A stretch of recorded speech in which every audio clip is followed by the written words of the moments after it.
Verzik Phase 2 begins when her initial shield has been destroyed and she steps down from her throne. Verzik will move into the middle of the room and begin attacking all players. Let's first focus on the few mechanics to this phase. During the beginning of Phase 2, Verzik has 3 different attacks that she can perform: a ranged attack, a lightning ball, and lastly, a spider spawn. Verzik's ranged attack will target all current player locations with a green ball. At the time this attack is performed, anyone standing within melee distance of Verzik will be bounced backwards, stunning them, and can receive a large amount of damage. I personally prefer to mark a big square around Verzik. This helps me know that any tile inside the marked square is considered melee distance and is dangerous when Verzik performs her attack. For players that use third-party clients, I have included the ground markers that I personally use in the description of this video. Simply select and copy the entire text, including the square brackets, to your clipboard. While in the Roomlight client, right-click your world map icon and select Import Ground Markers. After every 4th ranged attack, Verzik will send out a lightning ball to a random player. This ball will then try to bounce to nearby players. If the target is too far away or the ball is not bounced through Verzik, the target will receive a large amount of damage. The last attack Verzik can do during the beginning of Phase 2 is the spider spawn. Verzik will send out a small purple circle and spawn Nilocus around the room. The purple circle will land on a tile, spawning a purple Nilocus and dealing damage to anyone standing nearby. This purple spider heals Verzik over time and must be poisoned to kill. Players can choose to leave the purple spider alive in order to prevent future spider spawns and simply outdamage the healing. The other Nilocus that have spawned in the room will randomly target players and begin pathing toward them. If the spider reaches the player, it will blow up, dealing large damage to nearby players. We can choose to wait until the spider gets about 2 tiles away to trigger the explosion and running away to dodge the damage, or we can simply freeze the spider with Ice Barrage until it despawns. When Verzik reaches 35% health, she will begin her blood phase and no longer spawn the explosive Nilos.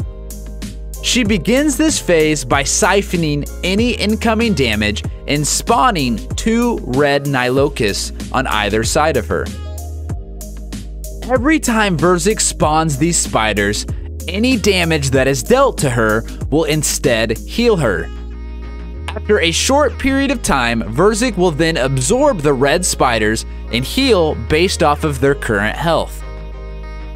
Begin attacking these spiders to lower their health until Verzik begins attacking us with her normal attacks. Verzik will now also begin attacking with a single target magic attack. Players should switch their prayer to protect from magic and begin attacking Verzik. Keep in mind that Verzik still has a chance to perform her ranged attack, so we will need to continue moving tiles in order to dodge her. Keep an eye out for when she absorbs the red spiders, as she will spawn another set immediately after and will siphon incoming damage again. The biggest mechanic we need to understand in order to defeat Verzik Phase 2 is rhythm. There are very easy visual references we can use to get into our rhythm, but the general idea is that we are standing melee distance of Verzik the majority of the time, and only clicking away from her when she goes to attack.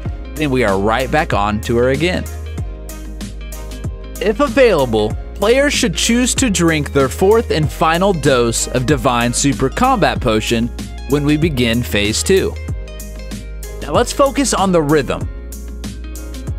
We start this rhythm by standing 1 tile outside of Verzik's melee distance and waiting for her attack animation to start. When we see Verzik attack, we immediately click to attack her. Our second visual reference is the range ball hitting the ground behind us on our original tile. We want to click back onto the same tile as the range ball hits the ground. The moment our character begins walking back, we immediately click onto Verzik again. Our character should never stop moving when walking backwards. If we do this correctly, when we start moving away from Verzik, she should be starting her next attack, and we will click right back onto her to repeat the cycle. Staying calm and focusing on our visual cues is the #1 thing we need to do when learning Verzik Phase 2. Using these visual cues, there is no need to count ticks or our weapon hits.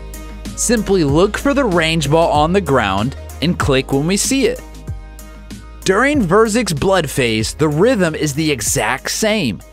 She will begin her magic attack, so we may not always have the green range ball to look for.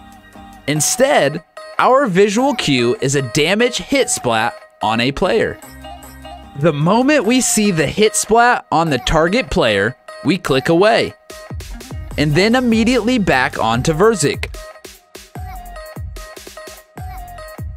Continue this rhythm attacking Verzik and handling the spider spawns as necessary.